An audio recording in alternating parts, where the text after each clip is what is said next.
do ponto de vista interior de cada um, os pontos, as marcas, vamos lá, 3 marcas fortes do pontificado de Francisco, que do ponto de vista pessoal, né, os senhores vão carregar, né, como padres e como alguém que hoje, pela divina providência, puderam estar em Roma, né, diante do falecimento do Santo Padre, ver tudo isso, ver o testemunho de alguém que se doou até o fim, né, de alguém que um dia antes da sua morte estava no meio do povo.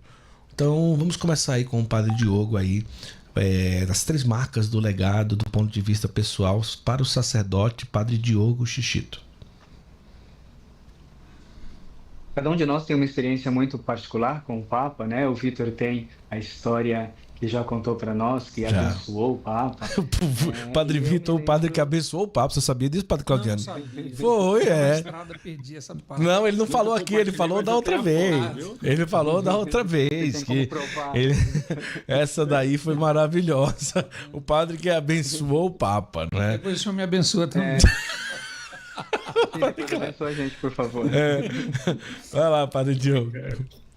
Mas assim, eu me lembro de uma experiência que me tocou muito antes mesmo de vir estudar para cá, que foi um curso que eu fiz em 2019 na então Congregação para o Clero, um curso feito para formadores de seminário. Eu fui reitor do seminário da minha diocese e vim para esse curso. Muitos dos nossos colegas aqui do colégio fizeram esse curso na época também.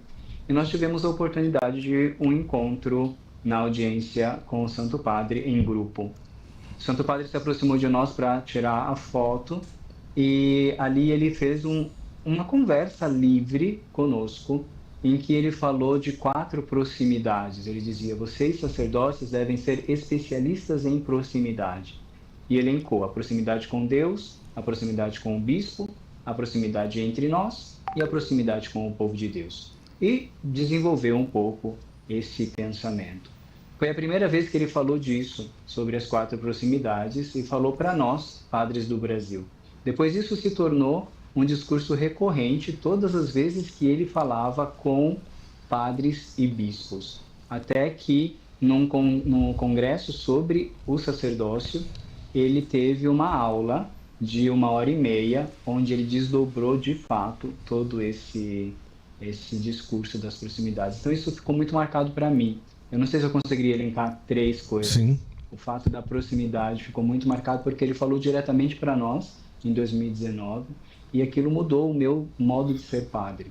Tanto que eu procuro o máximo possível viver desse jeito, em coerência com aquilo que também foi o legado do Papa Francisco, porque primeira quinta-feira santa dele, ele falava a famosa frase que nós devemos ser pastores com cheiro de ovelhas, e ele viveu isso, né? Porque no seu último dia de vida, ele foi lá no meio das ovelhas, pediu para passar mais uma vez com o Papa Móvel, no meio das pessoas, para terminar a sua vida, o seu pontificado, com o cheiro das ovelhas. Né? Então, acho que para mim, o que fica de ensinamento para a minha vida sacerdotal é esse esforço contínuo por estar o mais próximo possível de todas as pessoas.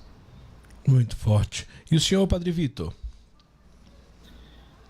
Então, acho que uma coisa que eu tenho destacado em todas as oportunidades que tenho para falar do Papa Francisco é a sua capacidade de coerência, e hoje eu destacaria ainda essa sensibilidade que nos faz perceber de fato a humanidade tocada por Deus. Eu acho que isso, para o nosso tempo, faz muito bem, e para mim sempre fez muito bem sentir isso do Papa, esse cuidado com a nossa natureza humana, né?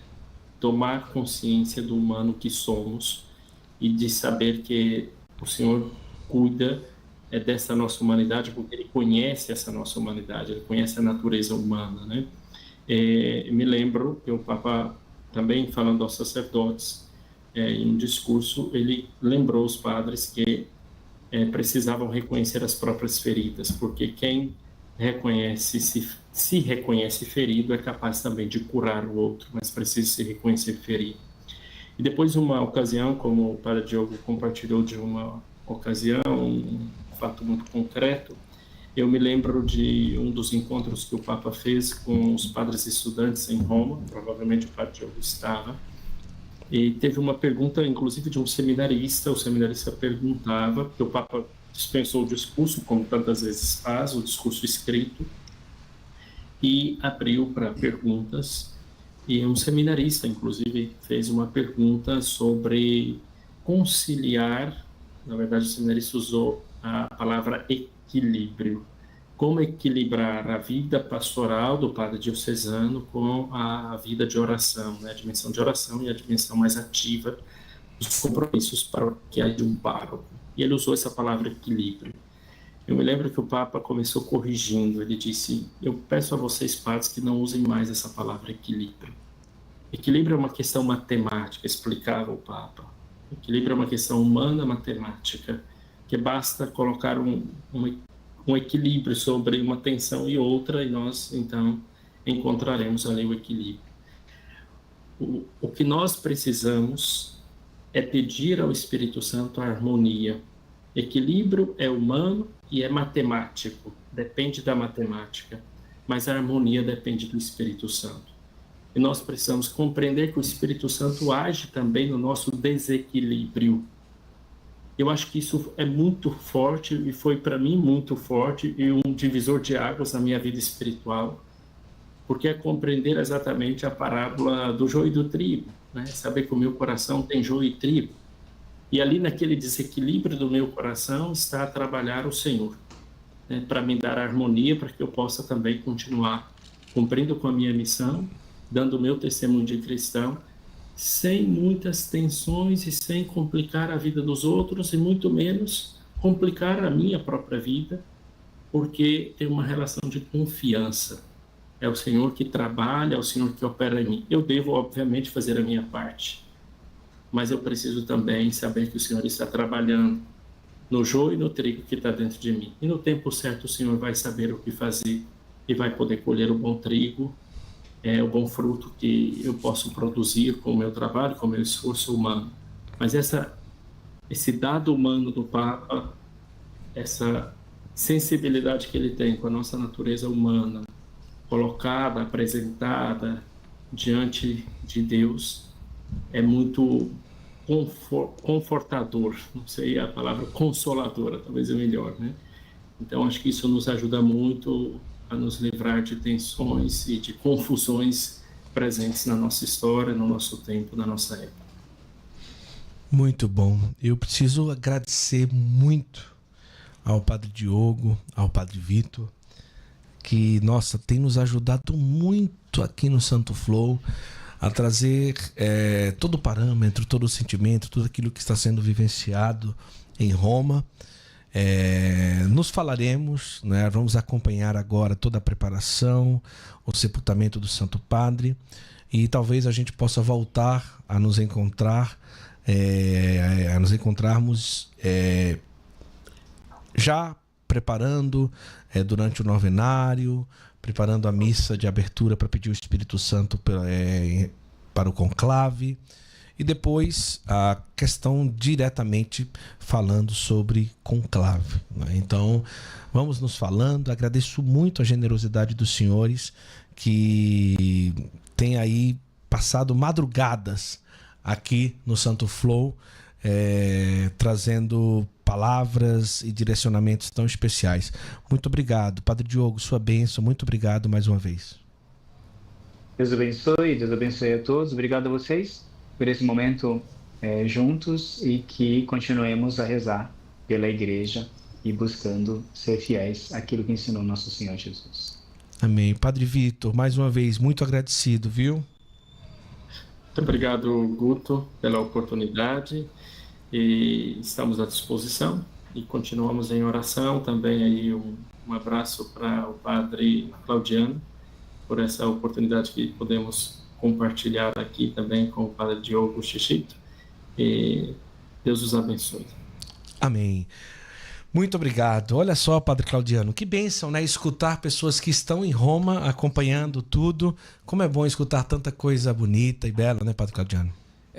De fato, é muito bom, e de quem está aí perto, né, vivenciando o clima lá em Roma, o que tem acontecido. E são, digamos, outras percepções, né? Outras percepções. Esses dias eu estava justamente fazendo um exercício de ler jornais italianos para ver o que é que estavam dizendo. É que os jornais lá saem mais cedo, né? E acabam pautando o que acontece aqui. Mas nada como testemunho vivencial, né? Dos padres que estão ali. Muito bom, muito bom. Acho que mesmo chegando atrasado, pude aprender bastante. Mas chegou na hora certa. A gente tinha acabado de começar aqui. Pois foi. Não é só o trânsito de Roma, né? Aqui também está o trânsito. Então, a gente percebe que a abordagem do Papa Francisco, deixada a respeito do seu falecimento, dos seus últimos dias, claro, durante todo o seu pontificado, mas de uma forma muito viva nesses últimos dias, é algo muito humano, não é? Quando se traz ali, olha, eu quero que o meu caixão seja assim, fulano que o benfeitor vai pagar, assim e tudo. E uma coisa interessante, o Vitor vai mostrar também aqui, que eu estou colocando na tela para quem está acompanhando a gente, é o túmulo do Papa Francisco, que é feito com pedras vinda da Ligúria, da terra dos seus avós, né? Então, um túmulo muito simples, né? Um túmulo que bem simples assim, não é? E o que é interessante é que já está lá, já foi divulgado a foto de como vai ser o túmulo do Papa Francisco, e é sempre assim, tudo muito humano, tudo muito claro, tudo muito direto ali no sentido de dizer, olha, eu também sou humano, eu sou Papa, mas eu também sou humano, né, Padre? Sim. Eu acho importante, e eu fico a pensar uma coisa que há na igreja que é bonito, ou seja, de vez em quando algumas pessoas eles mostram a dimensão do sagrado, sei lá, às vezes pode ter algum Papa que por meio do Papa, padres, nós religiosos em geral ligados à celebração, ao culto, a gente quer mostrar o esplendor da glória divina a quem nós estamos servindo. Isso é bonito também, faz parte da tradição da igreja. Mas Deus, de vez em quando, manda pessoas assim. Eu me lembro ainda hoje, visitando a Basílica de São Pedro, que chama a atenção, por exemplo, o túmulo de São Paulo VI, que é também só a lápide, tá ali embaixo, né? Sim. É só a lápide, está escrito o nome dele e não tem mais nada. Justamente para fazer esse equilíbrio da igreja como um todo. Por um lado, o esplendor, a glória de Deus a quem nós estamos servindo, o Senhor, o Deus do universo, mas esse mesmo Deus se serve da nossa humanidade, da simplicidade. E o Papa Francisco vem mostrar isso. Deus vem a nós na simplicidade. E acho que o Papa Francisco deixou bem esse legado aí. O túmulo dele, na verdade, é a expressão de uma vida. Verdade. Esse túmulo, nós poderíamos dizer, é continuidade daquela maletinha que ele mesmo carregava, verdade, com o breviário e o barbeador. Acho que essas duas coisas que eu me lembro que ele dizia, né? Até ele falou rasoio em italiano, barbeador, que eu até aprendi essa palavra por causa da maleta, sim, do Papa. O pessoal tá vendo aí, tá conseguindo colocar aí de Paulo VI realmente uma lápide branca com um PX ali em vermelhinho e tá tudo certo. Tá dando para colocar? Me chamou a atenção e eu até tirei foto lá porque eu nasci em 1974, então o Papa era Paulo VI. Claro que não lembrava. Me impressionou isso. Mas eu penso que faz parte desse equilíbrio. Eu acho que isso não desfaz também a importância da arte, dessas coisas, porque nós servimos o nosso Senhor, que é o Rei do Universo, mas ele tem esse aspecto também da simplicidade. Ele se reduz, se encarna. E na nossa humildade, o Papa Francisco mostrou isso tão bem.